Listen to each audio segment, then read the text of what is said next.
Well, hello and welcome once again to the DCL podcast, where we're inviting you to sit back, relax, and we'll be on our way shortly.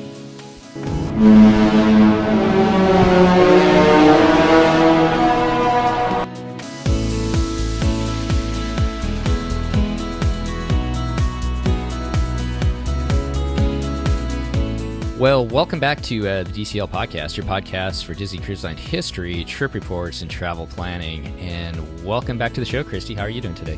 Hi, I have a little cold, but otherwise I'm good, so excuse my voice. Kind of moving into winter to be expected, and our little guys kind of got the same thing, so hopefully it won't last very long for you since you've got a big holiday coming up here soon.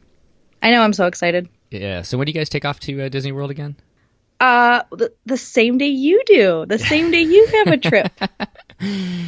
I don't think we'll be I don't know that we'll have this posted by then, but we leave next week. Ah, nice. Middle of November. And you guys are going to be down there for a week, right? A whole week. Wow.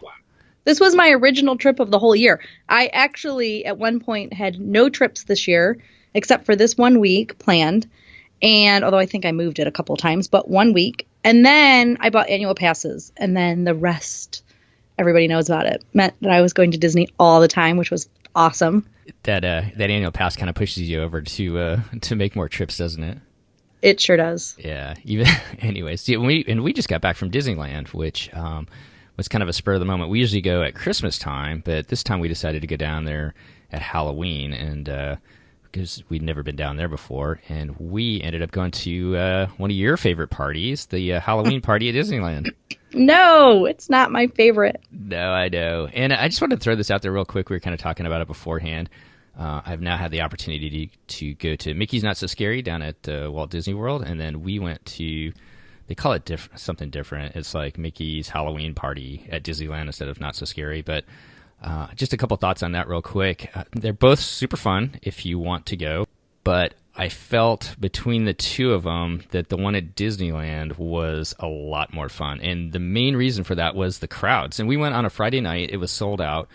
And I've been to a sold out one in Walt Disney World as well. And I'm going to say it felt like there was probably about half the people there at Disneyland versus Disney World. So it was a much more enjoyable time. The rides were pretty much all open, 10 to 15 minute waits. I think we rode our kids' favorite Big Thunder probably 5 times in a row with, not much of a wait. The only 2 rides that really had backups was Haunted Mansion, which that had a 2-hour wait.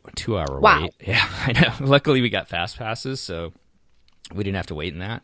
And then they do an overlay at Space Mountain called Ghost something or other. I can't remember what they call it. But there's like this Ghost Galaxy, which is this like haunted ghost galaxy that kind of scares you or something like that as you're going around through Space Mountain. So that one had, I think, about an hour wait. But other than that, the crowds were really manageable. It was a really fun night. They also do trick-or-treating, which you've never actually done that, have you, Christy? I have not. Yeah, and the trick-or-treating I thought was kind of cooler at Disneyland too. They set it up kind of as like an alleyway or a lane in different spots. And so you would enter it and you'd probably hit about 4 or 5 different spots along the way and then come out at an exit. So you could even put your kids, like for us, our kids are a little bit older. We put our kids, they'd go in the entrance and they'd go all the way through and then we just meet them at the exit. Oh, so, yeah. Yeah, and it was really quick. The ones that I saw at Disney World, geez, you'd be standing in line for quite a while at some of them. And you just kind of go up to just one station. So if that's important to you, once again, I thought the Disneyland experience seemed like it was a little bit better than Disney World. Not too, I feel like I'm knocking on Disney World, but it was just a really enjoyable night. So that's great. Yeah, yeah. You had a whole little weekend or a whole weekend there. Yeah, so we did. We had 3 days in the parks, Thursday through Sunday. Stayed at the Grand Californian and then Disneyland. We were lucky enough. I don't know how we got them, but we got a last-minute DVC points at the Grand Californian for 2 nights, and that's just one of my favorite hotels. It's really nice, and we love the Disneyland Hotel too. They're really distinctly different, but yeah, just a great place to stay. It's easy to get to for people that have been to it, or if you haven't been to it before, you can walk easily between the parks and the hotels and downtown Disney. It's all kind of in one little area, so we really enjoy our time when we get to go down there. We are staying at the Disneyland Hotel for 3 nights after the Panama Canal cruise in April. And is this your first time? It is my first time at that hotel. Uh-huh. It is my second time overall in Disneyland. Okay. Yeah, you guys are going to love it. They've got a really fun pool with some water slides, so I'm not sure if your little guy would be excited about that or not, but it's a great pool for the kids to hang out at if you get to experience that. I'm excited. And then there's just like, I don't know what there is. There's just like something, they have these like teacups in the lobby where you kind of, when you check in, that you can kind of sit in, and there's just like so much history around it. We were waiting for the bus the last day to take us to the airport, and we had probably about 30 minutes. I was just walking around the lobby area, and there's just all these different maps and pictures of what Disneyland used to look like and the hotel used to look like, back in the 50s. They break it down by decades, from 50s to the 60s to the 70s, and there's just so many cool different things to see there. That's awesome. And there was one other thing, I hate to go back on this, but there was one other thing, and I hesitate to, but I guess I'll say it anyways.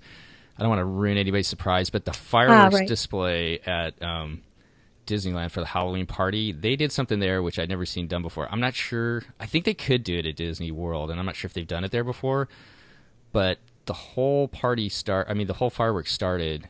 The lights go down, and my oldest son and I were standing there, and we looked up over the castle, and to the left of it, as you're looking forward to or towards the castle to the left, all of a sudden we saw this like giant white balloon kind of rise up and stop, and they used that to project the image of the guy from Jack from The Nightmare from Christmas. Oh yeah.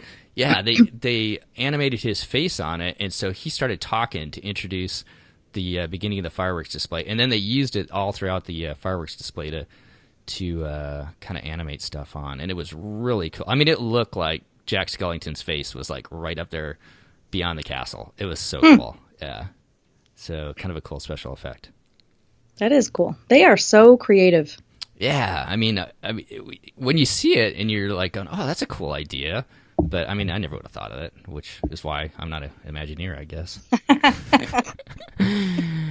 Anyways, but let's go back to tonight, or today we're going to talk about sailing out of San Diego. Let's go back to your guys' trip on the Panama Canal, where you guys are doing that this coming May, I believe, that ends in San Diego, right, Christy? Yes, but it's April. April, okay. That cruise actually historically was in May, and then they moved it to April for ours. And actually, maybe before we even talk about sailing out of San Diego, we can talk about the 2019 releases for Disney Cruise Line, which is related because this particular cruise, the Panama Canal westbound, is actually being moved to the last 2 weeks of February. And that's in 2019. In 2019. Correct. Which is the earliest it's ever done. And I think they're doing that because they want to move the Wonder to California. And you and I talked about this before the show. They are doing a bunch of an expanded, like, West Coast, what would it be called? Cruise release itinerary. Right. That's not had problems, but. Right. So have you heard why they're doing this, or what speculation do you have as far as why they're bringing the Wonder over to the West Coast a little bit earlier? My only speculation is that they need something to do with it. They can't have that many ships in the Caribbean and then in the Bahamas. And I just don't think Galveston is working out for them, or that they prefer to sail out of there. Everybody that I have spoken to about Galveston doesn't like it, except for the price of the cruises, because they can't fill the ships, so they have to keep the prices down. But Galveston is where sometimes the Wonder goes, and that port is horrible. It's great for people of Texas, so not trying to knock it that way, but their weather, they have fog. So what happens is the ships get stuck outside of the port because they can't open the port because the fog is too thick. And then the ships are stuck in the port and can't go out to sea on time because of fog. And that means for ships that have casinos or have stores or all these other things, none of it can open because the ships are in port. Yeah, that's a good point. And we've had some friends. We have one group of friends that went out of Galveston, and the other thing that they said too is that it's a long ways from leaving Galveston, but until you get to your destinations. Have you heard anybody talk about that at all? I guess I haven't heard that, but it is. And the other problem is, if a storm comes through, they have nowhere to put that ship. And it's so far away that if there's a problem, if you recall, I mean, maybe this is a bad thing to talk about, but that one Carnival Triumph that was sort of limping and was out to sea because they had some engine failure, part of the reason for their issues was because they were so far away from everything. So they couldn't get help as easily. So those are just, I guess, some of the issues. You know, that port, the problem is, too, there's not great parking. It's far away from, and it suffered extensive hurricane damage, I understand as well. It's far away from the airport. So there's 2 airports. Transportation, there's not that many transfer companies that work between them. And there's not that many local hotels either. There's also not a car return, like a car rental return location there. At least there wasn't as of like a year ago. And so it's all of these reasons. It just makes that port a little bit more complicated. Okay, good points there. And you've never sailed out of there, have you? I have not. Okay. Other than, well, let's go back to the first couple of ships, just the Dream and the Wonder. They're kind of doing the same sailings, and in 2019, that's what you saw? Yep. And we're talking about the spring of 2019 that they released. So kind of the same things, 3 and 4 day trips and 7 days out of Port Canaveral for the Dream and the Fantasy. And the Magic, I believe, is kind of doing the same things. And I think the Magic goes to San Juan in 2019. Is that correct? The Wonder goes to San Juan. Okay, the Wonder will be in San Juan. It'll be doing the Southern Caribbean, and then the Magic will be in between Port Canaveral and Miami then. Yes. Okay, got it. And so... I think out of Miami. Out of Miami. And so to go back to the Wonder then, so it's going earlier, as you said. It's going in February on the Panama Canal cruise. And then they're going to be there for 2 months in San Diego doing sailings down to Mexico, 2-day, 3-day, and 5-day, and I think 7-day sailings down to along the Baja Peninsula and as far down as Puerto Vallarta as well. Yeah. And one of the things that I was kind of looking at too is probably about 2 years ago, since we live on the West Coast, I've always kind of been interested in, the West Coast cruises just because it's easier to get to for us rather than going all the way across the country, and there's just not very many of them. But I noticed about 2 years ago, looking at the Wonder, that there were plenty, and I'm retired military, so I kind of look at the military rates every now and then. There was tons of military rates on the Wonder 2 years ago. This coming year, so this spring, my wife and I are going down and going to do a 3-day cruise on the Wonder just by ourselves. And it is just about sold out, and there has been no military rates. And to me, that says that they are getting good bookings out of San Diego. So maybe that's another reason why they decided to move it over there. Yeah, and I think that these different cruise ports or home ports go through, I guess, ebbs and flows, or peak seasons or peak times. It's a cycle, right? People might want something different than the Caribbean, or they try to say, hey, maybe we do something different than the Caribbean, and then it doesn't work out that time. Mm-hmm. I do think there was a bit of crime that was an issue in West California or West Mexico for a while. Right. And I think that is somewhat resolved itself. Obviously not completely, but it's not as big in the news. And so I think that's why Disney also feels a little bit safer going back there. Yeah, all this we fly into, or our airline flies into all those destinations, and for the most part, they're all super safe. And they know that anything that happens in any of those destinations, like Puerto Vallarta, Cabo, Mazatlan, Ensenada, I mean, people just stay away as soon as it does. Right. So they're pretty stringent. Well, the Mexican officials are pretty stringent about trying to keep things out of there, or bad things from happening around those ports. And that's what was happening. Mazatlan was having all kinds of issues for a while, years ago, and I think that's why the lines pulled out of them. And then now they're, like you said, getting themselves resolved a bit. So now it's back open for business. Yeah, I've stayed at all of them, fairly recently in the last year and a half, and I mean, I would not have any problems taking my family to any of these ports. So I don't want to scare anybody away with it, but I would, in all honesty, not have any problem with taking my families to all these ports. They're just beautiful destinations. The people are super friendly down in Mexico, and there's a lot of fun things you can do in each one of them. With that being said, I think we could probably move on to our topic, which kind of is a good segue, talking about the difference between why they may be putting the Wonder in San Diego. San Diego compared to Galveston is 180 degrees. It is probably one of my favorite cities to go to. that we get to travel to. It's a very picturesque city. It sits right on a harbor area. There is an island, Coronado Island, right across from it as well, which it's just a very beautiful city. The weather's phenomenal down there. Usually in the summer it gets a little warm, but it cools off nice in the evenings. In the wintertime, once again, it's generally sunny there. It can be a little foggy sometimes in the morning, and then sometimes the marine layer is what they call it, moves in the evening, so it can be a little cool in the evenings, like when you guys get there, even in May, if you are... April. Or in April, I'm sorry. I've got May, in you my have May mind. on the brain. I do. So if you're going to travel to San Diego, one thing, always have like a sweatshirt or a sweater or something like that for the evenings. It kind of cools off, but the day... time temperatures are always just phenomenal, and it's just a really picturesque and beautiful city.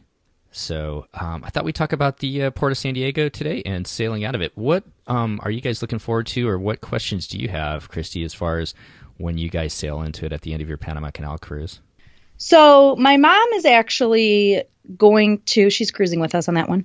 She is going to go to the airport. So I guess we need to know about that. Although I've done a little bit of research, but you can tell us, obviously, from your experience. And then we are going to Disneyland. Awesome. And you guys, okay, so you guys are going to come into San Diego. Are you going to stay in San Diego, or are you guys heading straight up to Disneyland? Yeah, we're heading straight up. Okay. So we'll talk a little bit about Disneyland and getting up there as well and when we go along. But San Diego itself is a really small, compact city. It's all connected. The airport is right downtown. For a fun fact, and I do not know this, it's weird. My uncle sent me this link of like the 10 scariest airports to fly into, and San Diego's always listed. And yeah, I don't know why. I mean, it's got a fairly short runway, but there's a lot, like Orange County, and there's a lot of other places where the runways are a lot shorter. You do land right over this parking structure, which you'll never see when you're in the plane, but it kind of sticks out as you land. There's 2 monkeys painted on the side of it, so... yeah, so always brief. When we're clear of the monkeys, then I'll drop down a little bit lower and touch down. So, yeah. That's hilarious. Yeah, I think it's the parking structure, and it's not that big a deal, so I don't know. Anyways, for whatever it's worth, it's supposedly one of the 10 hardest places to land, but I've never really felt it that way. But the airport's, yeah, it's right downtown. It is literally 5, maybe a 10-minute drive from where the ships dock, where all the cruise ships dock downtown San Diego, to the airport. So it's super easy to get to if you're flying into San Diego and then leaving on your cruise out of there, or if you're doing the Panama Canal cruise where you end up in San Diego and are ready to fly back to wherever you started from. So super easy to get to. The airport itself is really small. I'm trying to figure out like what, it's nothing like Orlando. It's probably maybe about a quarter the size of Orlando, but everybody flies into it. United, it's a huge Southwest airport. A lot of Southwest flights fly in there. JetBlue, Alaska, and Delta. So all the main carriers fly into it. So it's really user friendly, I guess, as far as airports go. I would throw out there also, if you're going to leave out of San Diego and you look at ticket prices, they can tend to be a little bit higher there sometimes because there's not as much competition. So you do have, LA has 5 different airports up there that you could fly into as well. And the furthest away is LAX, and that's about a 2-hour drive, no traffic. So, oh, wow. So that is an option too, flying in the day before. I wouldn't fly into LA the day of and then try and make it down there. But if you're flying in the day before, if you want to check out different ticket prices, you could always look at it. LAX is 2 hours. Orange County is an hour and a half. Most people have never heard of this. Ontario is out in eastern LA, or the east side of LA, southeast LA, and it's an hour and 44 minutes. Not as many people fly there. And then you also have Long Beach, which JetBlue flies into. So if you're coming from the East Coast and you're a JetBlue fan, they do a lot of, that's one of their main hubs. So Long Beach is about, an hour and 45 minutes away. So they're a good carrier to use as well. So if you want to check out some different ticket prices, that might be an option as far as getting down to San Diego as well. And you can use, as like a little tip, you can use a search engine like Kayak. You just can't search Southwest with Kayak. But you can put surrounding airports, and it will look for all the different airports in the area. Yeah. To look for your cheapest. Yeah, and it's super easy to do. I've driven between San Diego and LA before, and it's super easy to do. So that's good to know. Yeah, so that's another option. As far as staying in San Diego, if you want to stay downtown, that's probably the easiest as far as getting to the port the next day. There are tons of hotels down there. I'm not even going to go through all of them, but you've got everything from your like lower end hotels, like maybe like a Hampton Inn or Hilton Garden Inn, all the way up to the fancy ones on the water, Marriott's, Hilton's, and all that kind of stuff. So all different kinds of price points, and easy to find something downtown there to stay. That gives you kind of walking distance to a lot of things too, depending upon how big your kids are, if you're bringing kids to like Balboa Park and the zoo. So that would probably be my recommendation, is if you can find a hotel that fits your budget downtown, that makes it easier to get to a lot of different sites that you might want to do while you're there as well. Originally, we were going to, because the latest direct Delta flight back to Detroit was 11 a.m. So we were going to, before we decided to add on Disneyland, stay overnight after the cruise and go to the San Diego Zoo, because I heard it's one of the best. Uh-huh. So, yeah, that was our plan. But then we changed it and decided to go to Disneyland. But I do know that lots of people on our cruise are going to be doing that. Yeah, so let's talk about some things that there are to do around San Diego. Did you guys look at anything else besides the zoo, or was that the main one? It was basically going to be the zoo. Okay, so there's a huge park. It's called Balboa Park, and it is on the matter of fact, you fly right over the top of it. You fly right over the top of the zoo as you land. You get to see the animals? Nah, it's really hard to see because it's the Balboa's. It's really it's a lot of there's a lot of trees in it. So when you look down, and the zoo itself is it is a little bit funky. It's kind of in a canyon, and so it's kind of up and down. So there's a lot of up and down walking. It's not flat like. So if walking's a problem, you might need to get a motor scooter or something like that to help you out, because there is a lot of hills going up and down through the zoo itself. So it's a little bit tough to see, but you actually do fly right over to the top of Balboa Park, and Balboa Park has the zoo itself, and then it has several other different attractions there as well.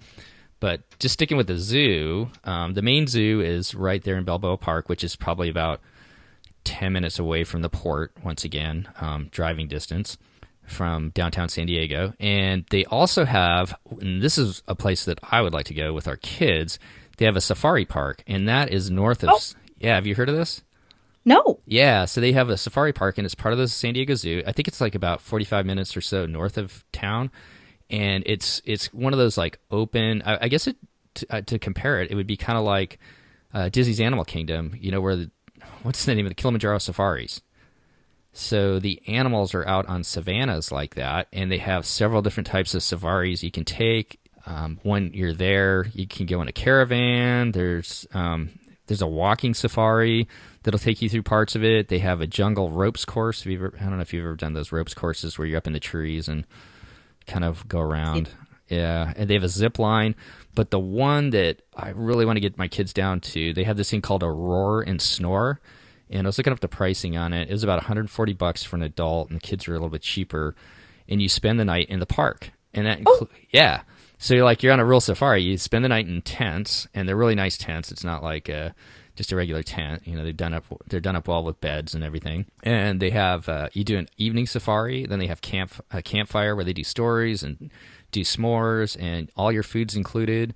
And I need to do that sometime. That sounds awesome. Yeah, they have breakfast in the morning, so it's a whole kind of like evening experience and spending the night in the park. So I've heard from people that it's just like if you have kids that are interested in animals at all, it's just a really fun experience. So Safari Park, I want to say that's like about 45 minutes north of downtown. So another option if you're interested in doing something like that.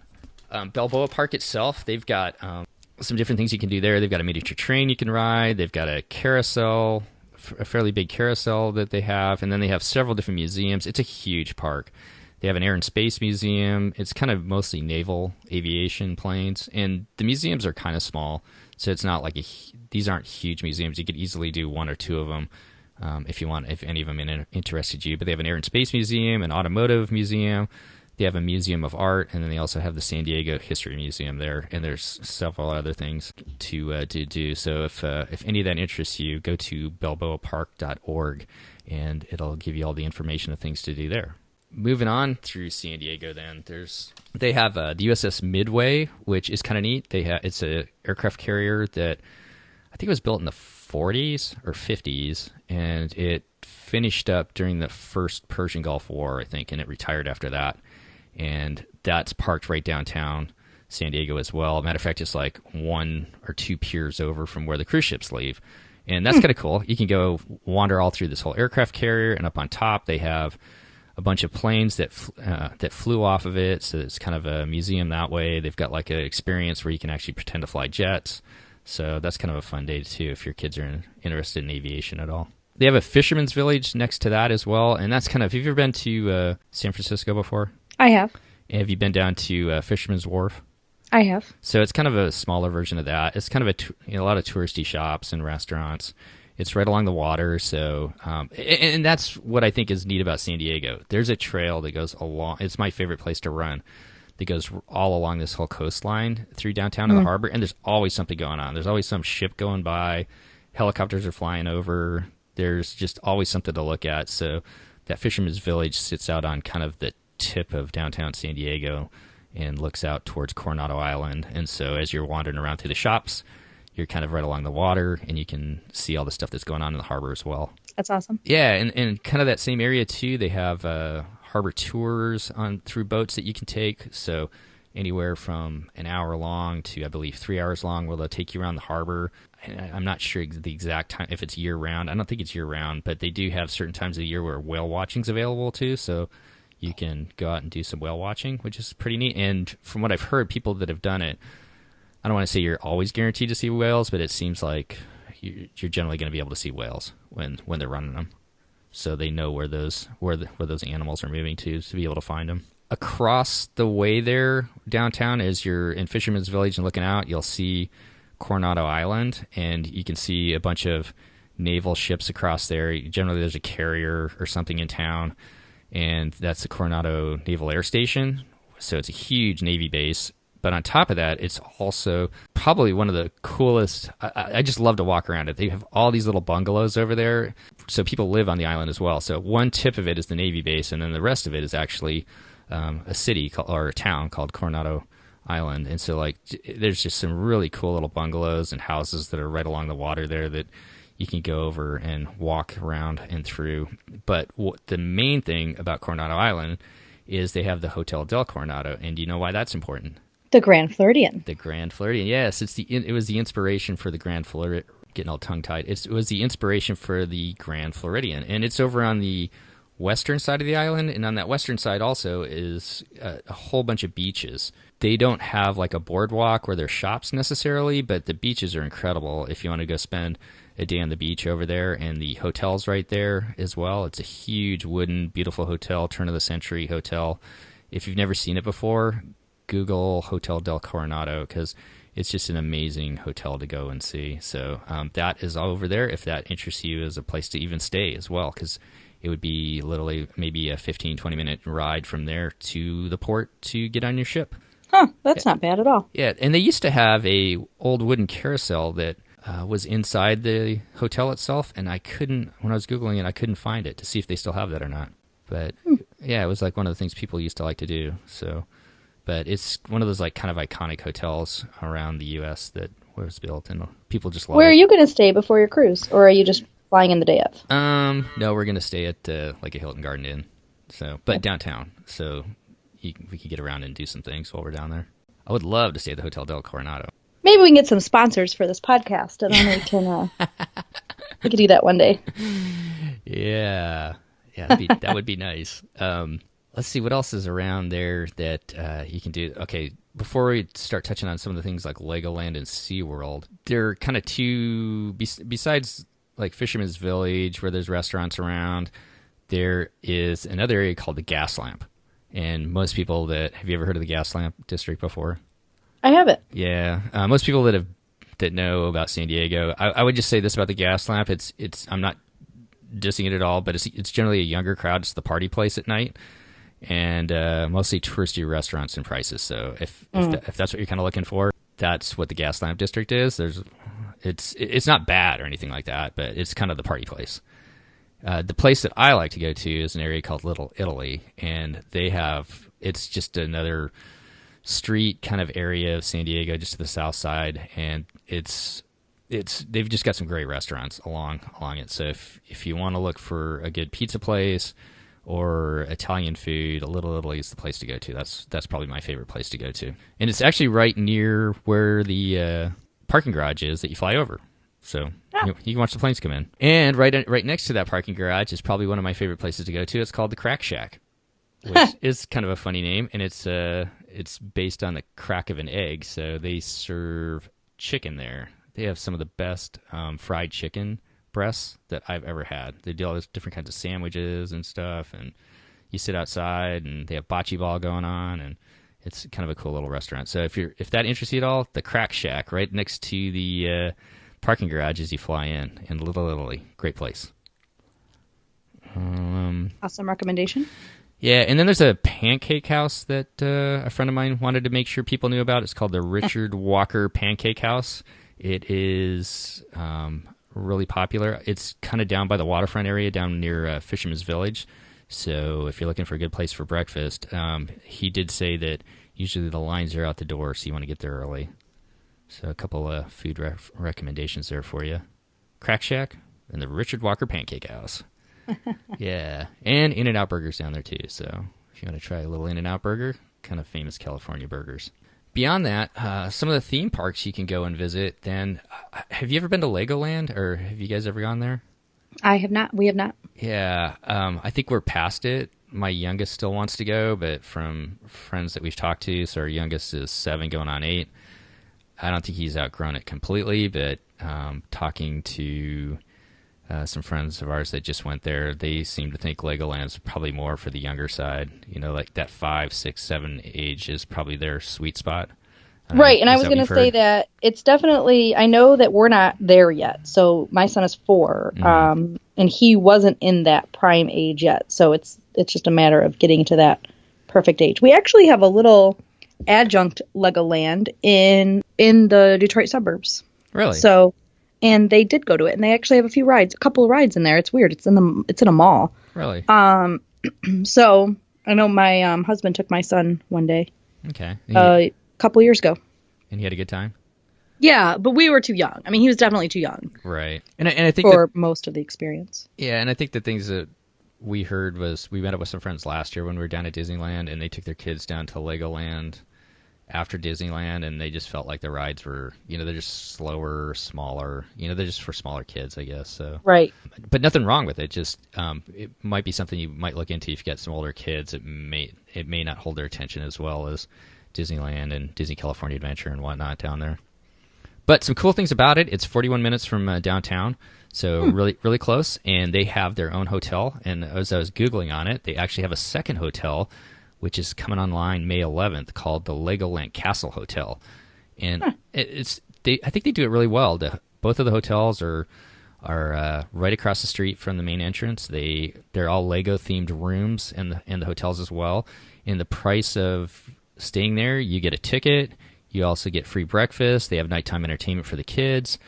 Legoland, besides just the Legoland Park, there's also a water park, and there's an aquarium there too. So if that kind of interests you, there's a lot to do up in Legoland and fairly close.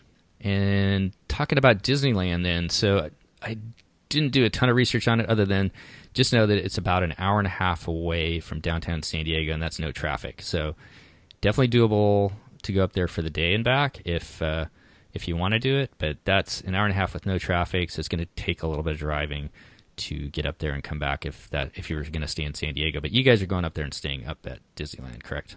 Yes. Yeah. So, but definitely, once again, it's a doable thing if you want to do that either before or after your cruise. Some other things to do around there, there's SeaWorld, and I didn't do a lot of research into SeaWorld. It's literally like 15 minutes from downtown. So, once again, I'm pretty sure it's fairly similar to the SeaWorld in Orlando as far as the attractions that they have. Now, obviously, the rides are probably a little bit different, but easy to get to as well. And have you guys been to SeaWorld? It's been a really long time. Mm-hmm. Really long time. I keep looking to go back, and it just keeps not happening. My kids really want to go, and we just haven't gone to San Diego with them. Yeah. Other options in San Diego, the other thing I wrote down, if you're a sports fan at all, the San Diego Padres play there. They have a beautiful stadium. It's right downtown. It's right next to the Gaslamp District, and it's always easy to get tickets. They actually have a kind of a cool area in the outfield where it's this big, huge, open, grassy area where families go, and the kids can run around in the grass, and you can watch the baseball game, and it's an option, I guess, rather than being stuck in the stands, if that's something that interests you as well. So those were some of the thoughts and things that I looked up around the San Diego area. A lot to do down there.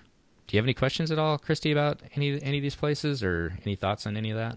I do know that there is, for some people that are looking for some information, basically your ways, if you were going from San Diego to Disneyland, your ways to get there are either Amtrak train, and if you're going to have luggage, so like if you were going to stay or whatever, make sure that you get the train compartment or whatever that allows for luggage. Mm-hmm. So that is from my research of preparing. The other options is just doing like a Mears car service that could take you up there. Obviously, that's a bit pricier. And then a rental car, it would be, I guess, the final option. Yeah, we ran into somebody one time that her and her mom, they were on their hotel van going to the airport, and that's what they were doing. So they were renting a car at the airport and driving up to Disneyland for the day. So that might be an easy way to do it as well. And obviously, you have to deal with parking and all that, or returning the car near Disneyland. The other thing, I guess, that I didn't write down, but I do know, and I didn't do a lot of research in because prices change all the time. There are a couple different passes. Like whenever you go to any of these towns, like San Diego, San Diego has a San Diego City Pass. There's a trolley that goes around through San Diego. It's a fun trolley. I've ridden on it once. They give you a lot of history and information as you're going around, and people use it just as a place to go from, like, it's not an easy walk depending upon where you are to get to the zoo, but you can jump on that trolley, buy a day trolley pass or a 2-day trolley pass, and it stops at Balboa Park, it stops at the zoo, it stops at the gas lamp, it stops along the waterfront, Fisherman's Village, all that kind of stuff. So most of the cities, that's something that if you're going to stay more than one day, the city passes usually save you a little bit of money, so they're worth buying into, it seems like. Yep, and there's a city pass for the attractions as well. Right. So not just the trolley, but it gives you some type of discounts on the attractions. The other one, too, is called the Southern California Pass. Yep. And looking at that will give you 3 days of park hoppers in Disneyland and Disney's California Adventure. And then on top of that, it will include a stay at Legoland. Not include the stay, but get you into Legoland and also SeaWorld. So the Southern California Pass is also a pretty popular thing to look at if you're going to be doing more than just one of these parks or attractions. So, well, cool. Yeah, so that's kind of some thoughts that I had about San Diego. I've been wanting to talk about that for a long time because it's, like I said, San Diego is it's a beautiful city. It's an absolutely beautiful city. It is. I have been there a couple of times. It is beautiful. I actually did my scuba diving certification dives, my last 2 dives in San Diego, which was crazy. The waves were so large, it was ridiculous. But at that point I was committed because we were out there, and the dive master at the time, I will not forget this was like 20 years ago. He said he was training and certifying about 15 dive masters. So he was a dive master certifying all these other dive masters, and he said that if those dive masters weren't with us, we would not have gone out because the conditions were not ideal. They had to like swim me out and swim me back in. The current was so bad. Wow. Or they were like holding on to me and swimming. So yes, I have gone scuba diving in San Diego. What'd you see down below, or nothing? No, nothing. It was awful. I mean, whatever, maybe a fish, but no, it was really bad. There was very little visibility. Well, that's a good point with the But it was an experience. Yeah.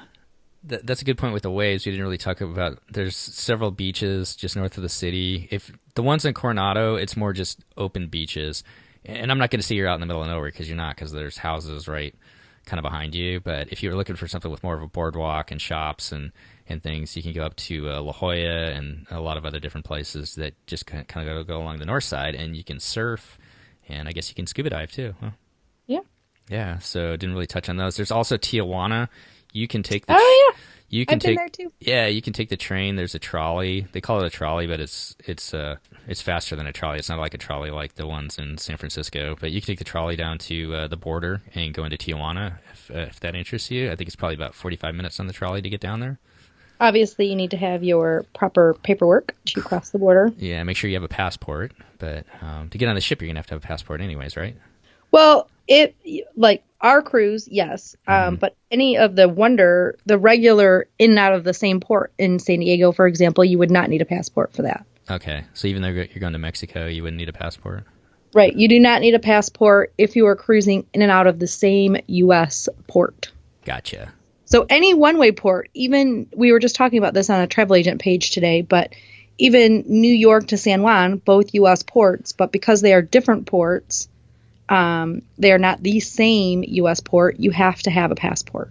And that's the difference between a closed loop cruise versus a one-way cruise or open loop cruise. So if you are going round trip to the same spot, no passports needed. Although Steve and I'm sure you're the same, we would recommend them because if there is a medical emergency or any other issues while you're out to sea and they have to fly you home, you're obviously paying to get one at the last minute, and there's obviously more complications than if you already have your passport. Yeah, definitely. I would highly recommend anytime you're leaving the country, even though, like you said, it's a closed loop sailing, I definitely have my passport with. And they're a little pricey, but I think they're worth the money spent on them if you ever get in those situations.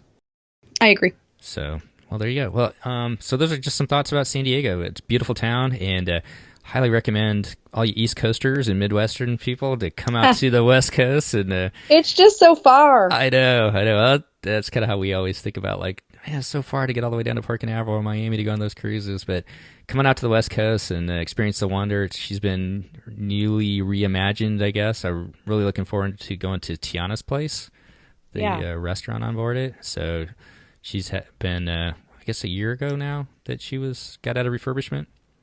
So come on out and sail the Wonder along the West Coast. The other sailings that they do have, besides Mexico, is the one-time sailings where they go up to Canada as they up to Vancouver as they make their way north for the Alaska sailing season, and we'll see that. I'm not sure if that was at the end of the 2019 or the latest release or not, or if that'll be the summer release where they have the sailing that goes up to Vancouver. Did you catch that? I was just thinking while you're talking. I feel like there was one of the Northern California cruises, but I don't know if it was the final one. So the release was later into May. It was into May this year and in the past, I don't believe they've been that late. They've usually started out with May, but as opposed to going to the end of May. So, and this year it kind of went to the end of May, which was later than normal.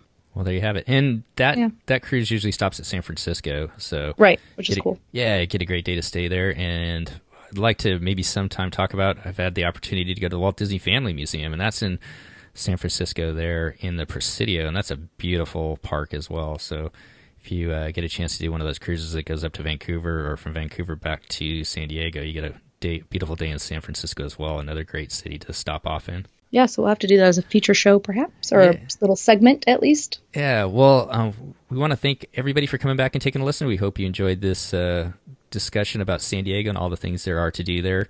I know we didn't touch on everything, but it's, like I said, it's an amazing city. Come on out and sail the Wonder out of San Diego. And between now and then, Christy and I are going to meet up in Walt Disney World, so in the 17th, I believe. Yes. And we'll hopefully have some fun stories from our little meetup down there. Between now and then, where can people find you, Christy? PackYourPixieDust.com and on Twitter and Facebook with the same handle. Perfect. And if you don't have a travel agent yet, I would highly encourage you to use one, especially with the new sailings coming out. People like Christy are just a wealth of knowledge in getting you the best deals and also help set you up for those port excursions, and also just getting, that's the one question I always have is, like, when you're sailing out of a new port, how do you get from the airport to the ship? And where am I going to stay? And Christy is a wealth of knowledge, so I really highly encourage you to contact her if you're looking for a travel agent. Well, thanks. Yeah, so until next time, we want to say thanks for coming back and taking a listen. If you have a chance to, and you're enjoying what you're hearing, go to iTunes and rate us. That helps us get the message out, or helps us get the message out the show to other people so that they can come and find us as well. So once again, thanks for coming back and taking a listen, and we'll talk to you soon. Goodbye, everybody. Bye.